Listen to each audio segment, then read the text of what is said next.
So when you're calculating significant digits, you're just making sure that you have the right amount of numbers after the decimal. So often they'll call it sig digs, because that makes us sound way more cool in physics because we use the term sig digs. So why I had my calculator here was to show that you always leave the numbers, as complicated as they are, in your calculator. So you don't round it and type in 161. Okay, you just add your next number. Okay, so if you're supposed to divide that by 98.78, this, okay, you just keep all those numbers all the way along. Then you write down your full final answer with all the decimals. Then you round it at the very, very end. Okay, so if we're looking at this example, okay, what we care about is the decimals. Okay, the first numbers we don't care as much about. Okay, so if it says 3 sig digs, okay, that means you're only rounding to so that you have 3 numbers. Okay, so 8.76, how come? Because 4 would round up to 7, or down to 6, but the 9 rounds it up to 5, so 5 rounds it up to 6, which makes 7. Okay, so 8.76 is the answer for that one.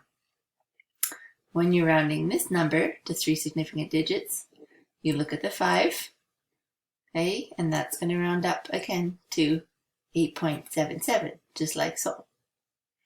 Okay, because you don't worry too much about the next number. This one, you are going to round to only 2 significant digits. That means you're just going to garbage the decimals here. Okay, so this just goes to 92. And the 4 rounds down to 92. Okay, so your final answer would be this. One thing we learned in grade 10 is the idea of using the times 10 to the what. Okay, so instead of writing a number with a whole pile of zeros, okay, like, I don't know, what's this, 7,530,000 meters, okay, we put 7.53 times 10 to the 6 meters. I should have got my nails done again for you for my pretty videos. Okay, so you just go after the first number, that's where the decimal goes. And then when you have 10 to the 6, that means you've moved the decimal over 6 times. Okay, so you'd go 1, 2, 3, 4, 5, 6. Okay, that's how many times we've moved over. And if you move the decimal over the other way, okay, because you put the first number and then the rest is just after the decimal. Okay, so you want to know how far did you move it over? 1, 2, 3, 4, 5, 6. You've moved the decimal over 6 times. Okay, so this would be times 10 to the negative 6. So when you see this negative number, that means it's a small number.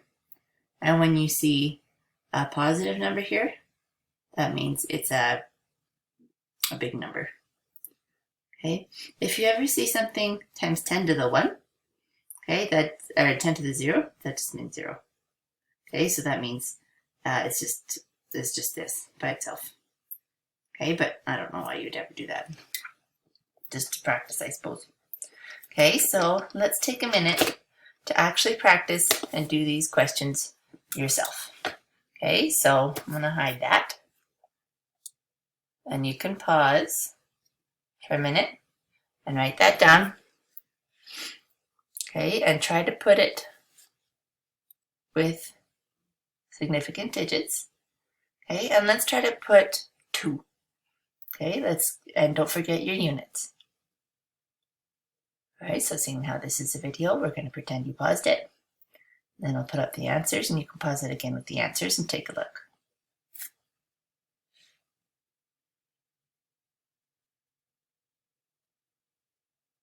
Okay, and while that's going on, I will upload the video.